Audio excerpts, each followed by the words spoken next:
In this video, I'm going to show you how to read CSV files in Google Colab from Drive. So this is actually quite simple, just follow my steps. First, you want to go into Drive, and I have a tutorial folder over here I'm going to use, and I'm just going to drag and drop in some random CSV file. Okay, so there we go, it's now uploaded, and the first part is done. Now, after this, what you want to do is you want to go to Google Colab here, and you want to go into your files here on the left. So in case everything is closed, just click on Files. And then here you want to click on this button to actually mount Drive, and then it's going to basically ask you to permit this notebook to access your Google Drive files. Click on Connect to Google Drive, then likely you will just have to confirm your Google account here. For me, I've done this already, so it's just mounting right now, and usually this takes a few seconds. There we go. You can now see it says Drive.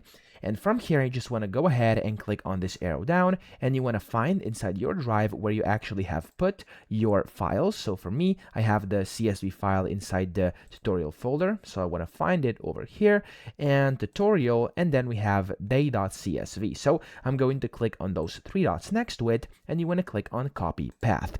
Now, when you do this, you can then close this away. We're not going to be needing that anymore. And then you want to add a new code block.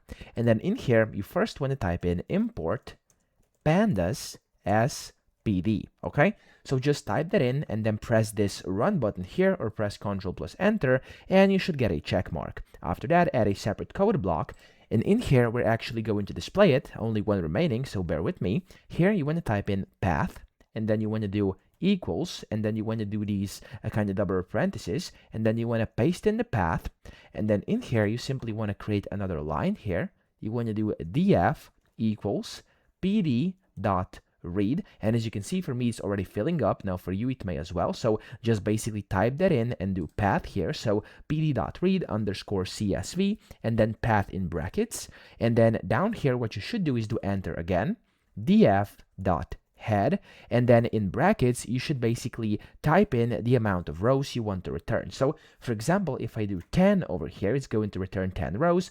Let me show you what I mean here. So just click on the run or Ctrl plus enter, and when you run this, it's going to display the CSV file here, and then as you can see, it's displaying the first 10 rows. Now I could change this and do, for example, 15, and I can do run again, and it's going to display 15. I could do only like maybe 3 over here, it's going to display 3, and so on and so forth. So this is how you do it. I hope this video helped you out. If it did, please subscribe to the channel and help me out as well.